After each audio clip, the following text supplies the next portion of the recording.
Hello viewers, welcome to Suman TV. నేను జ్యోతి. రాజ్యాంగం మనకి చాలా హక్కుల్ని కల్పించింది. సో అవి చాలా మందికి తెలియదు. అండ్ అలాగే న్యాయపరంగా కూడా చాలా మంది సమస్యల్ని ఎదుర్కొంటూ ఉంటారు. వాటి నుంచి ఎలా బయటపడాలో తెలియదు.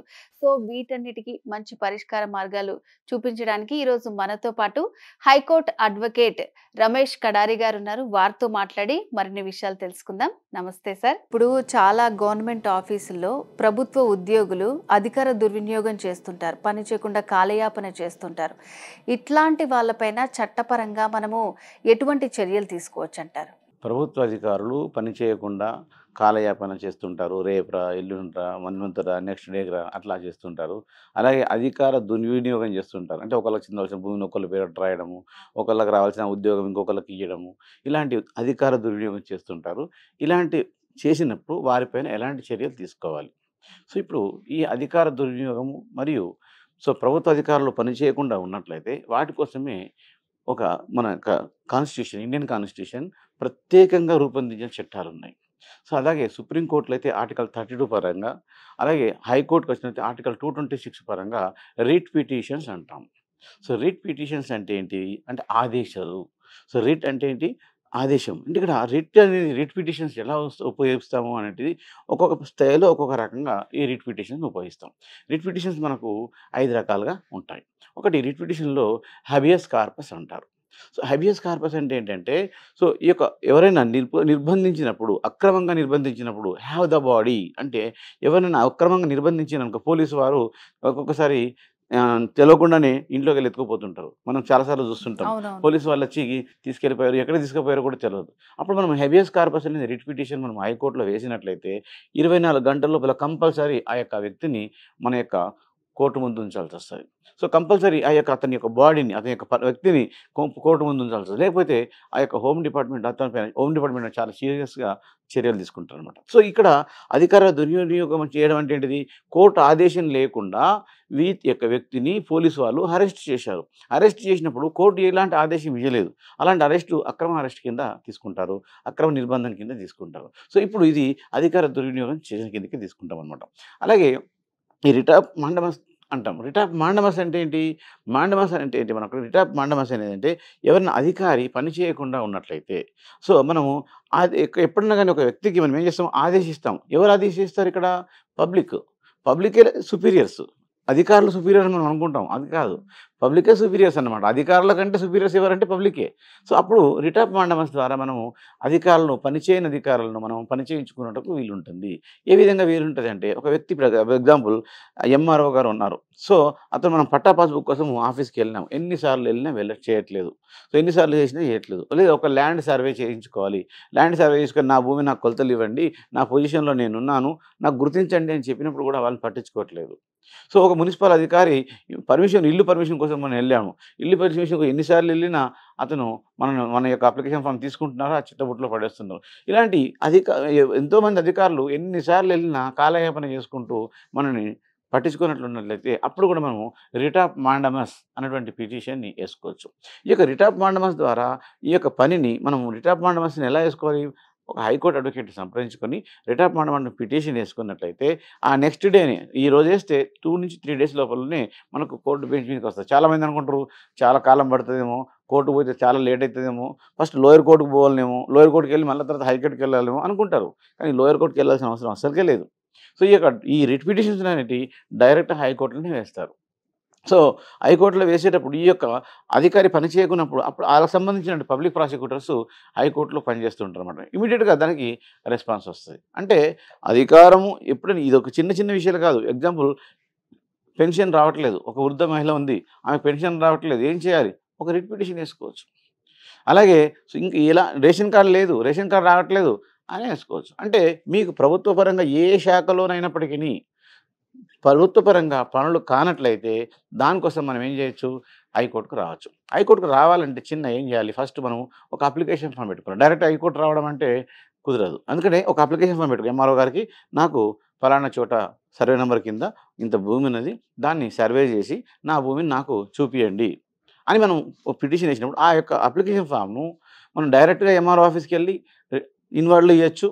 లేదు మీకు ఎంఆర్ఓ ఆఫీస్ తెలియట్లేదు, నేను చాలా గ్రామంలో ఉన్నాను అన్నప్పుడు పోస్ట్ ఆఫీస్ ద్వారా ఒక అప్లికేషన్ ఫామ్ పెడితే ఆ యొక్క రిటర్న్ స్లిప్ ఉంటుంది కదా, ఆ యొక్క పోస్ట్ ఆఫీస్లో యొక్క స్లిప్ ప్లస్ ఆ యొక్క అప్లికేషన్ ఫామ్ అడ్వకేట్ గారికి ఇచ్చినట్లయితే ఆ ఎవిడెన్స్తో మనము కేసు ఫైల్ చేసే అవకాశం ఉంటుంది. అంతేకాదు ఒక వ్యక్తి మనను బాగా క్రిటిసైజ్ చేస్తున్నాడు, లేదా కొట్టాడు, తిట్టాడు, మనం పోలీస్ స్టేషన్కి వెళ్ళి ఒక అప్లికేషన్ ఫామ్ పెట్టుకున్నాం. సో ఎఫ్ఐఆర్ చేయండి, నన్ను 3 రోజుల నుంచి సతాయిస్తున్నాడు, నన్ను బెదిరిస్తున్నాడు, చంపేస్తానంటున్నాడు, అయినా పోలీసు అధికారులు పట్టించుకోవట్లేదు.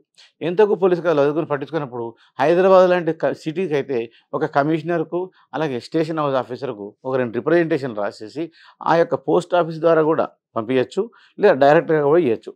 సో కమిషనర్ ఆఫీస్కి ఇవ్వాలంటే కొంచెం కష్టం కాబట్టి అప్లికేషన్ ఫామ్ రాసి ఓన్లీ కంప్లైంట్ రాసి ఈ యొక్క పోస్ట్ ఆఫీస్ ద్వారా పోస్టల్ స్లిప్తోని మనము ఈ యొక్క రిట్ పిటిషన్ వేసుకున్నట్లయితే సో 3 రోజులలో బెంచ్ మీదకి వస్తుంది. ఆ ఇమీడియట్గా ఆర్గ్యుమెంట్కి వచ్చి అందులో నిజంగా అక్రమంగా అతను వేధిస్తున్నట్లయితే అతను అరెస్ట్ చేయాలనుకున్నప్పుడు అతని పైన ఎఫ్ఐఆర్ కూడా చేయొచ్చు. కొంతమంది మోసాలు చేస్తున్నారు, ఫైనాన్షియల్గా మనకు మోసం చేస్తున్నారు, డబ్బులు చీటింగ్ చేస్తున్నారు, లేదా డబ్బులు ఇస్తామని చెప్పి యూఎస్ఏ పంపిస్తామని చెప్పేసి వాళ్ళు చేయట్లేదు. కొన్ని సంస్థలు ప్రత్యేకంగా దానికోసమే ఏర్పడ్డాయి. ఇలా మోసాలు చేస్తున్నారు, వాళ్ళపైన మనం ఎఫ్ఐఆర్ చేయాలంటే వాళ్ళు మనకంటే ముందే పోయి పోలీసులతో మాట్లాడుకొని ఇంత డబ్బులు ఇస్తారు నా మీద ఎఫ్ఐఆర్ చేయకని చెప్పుకుంటారు. ఆ పరంగా మనం ఎంత కష్టపడ్డా ఎఫ్ఐఆర్ కాదు కాబట్టి వదులుకోవాలా, ఏం చేయాలో అర్థం కాదు.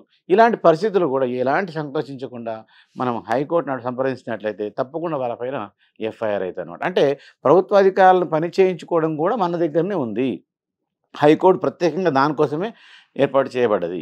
సో అంతేకాకుండా ఈ యొక్క హైకోర్టులో ఎవరైనా అధికార దుర్వినియోగం అంటే ఇప్పుడు మనకు రావాల్సిన జాబ్ను వేరులకు ఇచ్చారు. సో అధికారులు వేరులకు ఇచ్చినప్పుడు ఆ జాబ్ మనకు రావాల్సింది ఉంది, లేదా మనకు ట్రాన్స్ఫర్ ఉంది. ట్రాన్స్ఫర్ ఎలిజిబిలిటీలో చాలామందికి ట్రాన్స్ఫర్స్లలో చూస్తుంటాం. మనం దగ్గర ట్రాన్స్ఫర్ పెట్టుకుంటే అక్కడ కాకుండా ఎక్కడికో దూరం వేసిస్తారు. సో యాక్చువల్ ఆ దగ్గర ఉన్నటువంటి డిఓ అధికారి కానీ టీచర్లలో ప్రత్యేకంగా ఎంఓలు కానీ అక్కడ దగ్గర వేకెన్సీ చూపకుండా ఎక్కడో ఉన్న గజ్వెల్లో ఉన్నటువంటి పోస్టులు చూపిస్తారు.